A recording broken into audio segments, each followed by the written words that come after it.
Hello बच्चों, कैसे हैं आप? उम्मीद करती हूँ आप अच्छे होंगे। बच्चों, हमेशा की तरह मैं आपके लिए एक कहानी लेकर आई हूँ जिसका नाम है स्नो वाइट की कहानी, जो आपने पहले भी सुनी होगी। तो आज फिर से सुनते हैं। तो शुरू करते हैं आज की कहानी। यह बेहद पुरानी बात है। एक राज्य की रानी सर्दियों के समय खिड़की के पास बैठकर कुछ सिल रही थी। अचानक सुई उसकी उंगली में चुभ गई और रानी के खून का कतरा पास की बर्फ पर जाकर गिरा।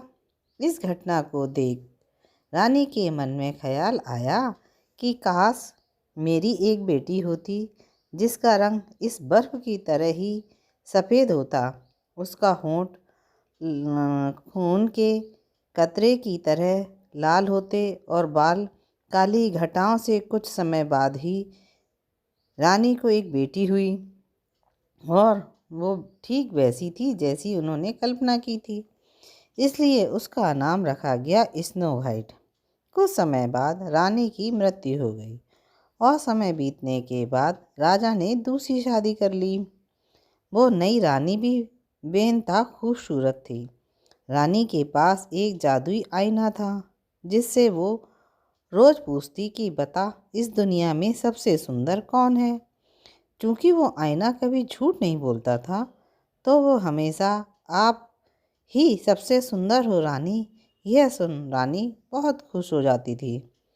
समय बीतने के साथ साथ स्नो वाइट की खूबसूरती और भी निखरती गई और एक दिन ऐसा आया जब जादुई आईने ने रानी की बजाय जवाब दिया, जग में सबसे सुंदर है स्नो वाइट।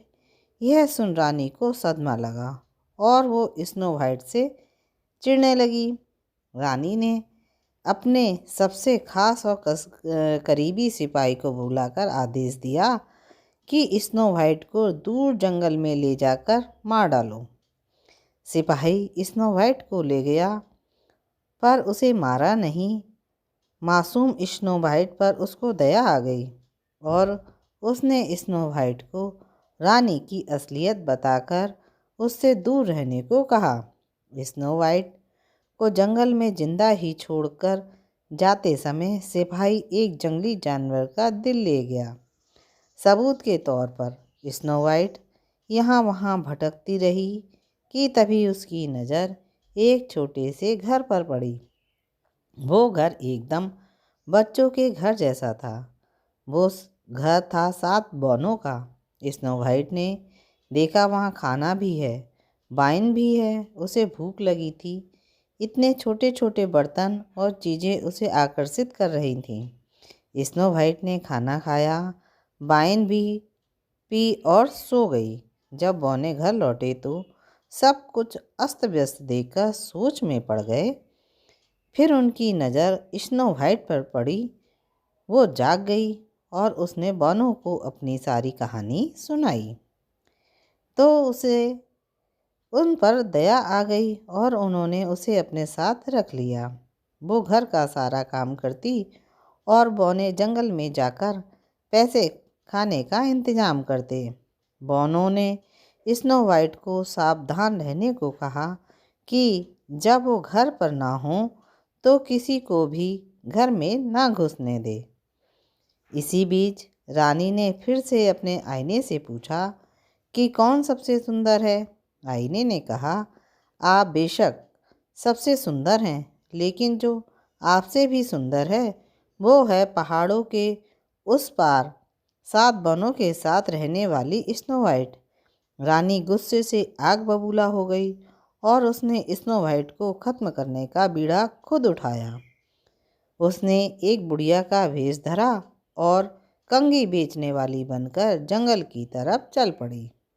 स्नो वाइट को देखकर उसने कहा कि ये कंघी ले लो बेटी, मैं तुम्हारे बाल संवार कर देखती हूँ। जैसे ही उसने स्नो वाइट के बालों को कंघी किया, स्नो वाइट बेहोश होकर गिर पड़ी क्योंकि वो कंघी जहरीली थी।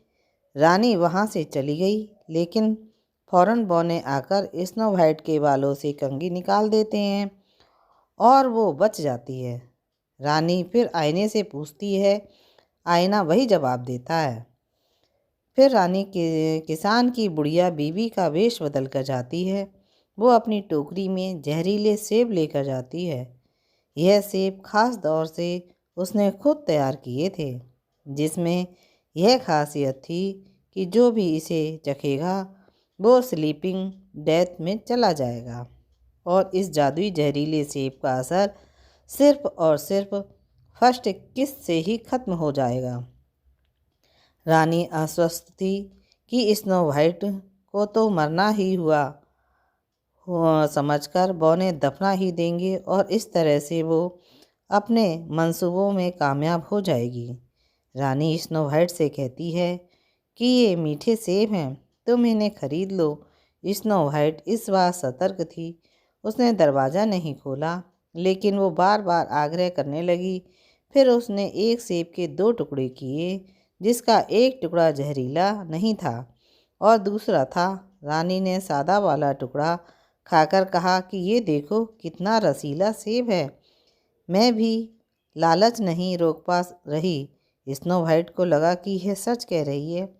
उसने भी दूसरा टुकड़ा चखा, लेकिन उसे चखते ही वो बेहोश होकर ज़मीन पर गिर पड़ी।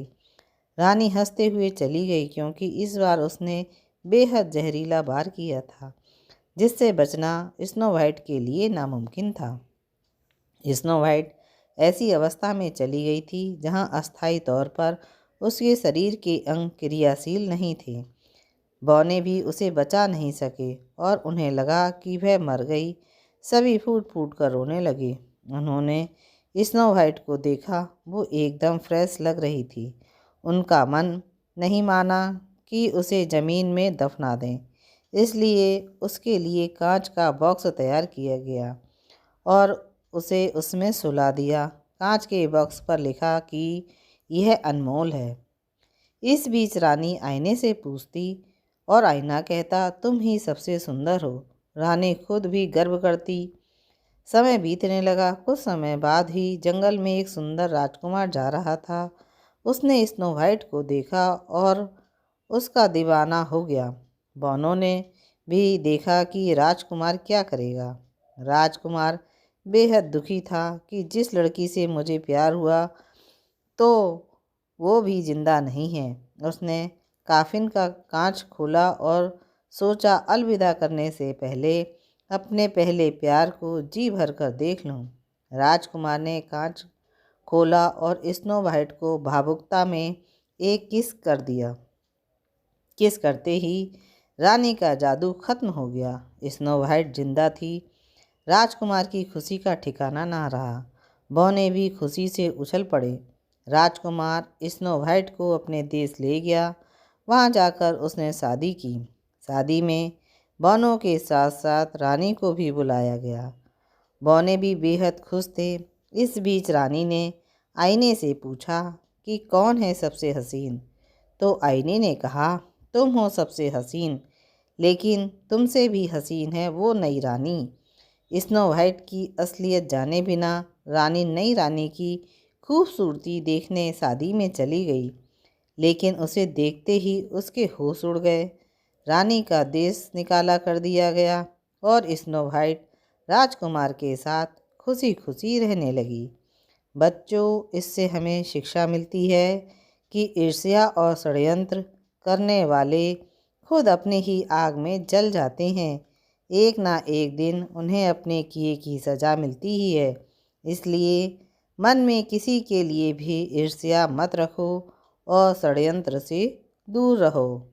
बच्चों, आपको मेरी कहानी कैसी लगी? अच्छी लगी तो जल्दी से मेरे चैनल को लाइक कीजिए, शेयर कीजिए और सब्सक्राइब कीजिए, जिससे मैं आपके लिए और अच्छी कहानियाँ लेकर आऊँ। बाय।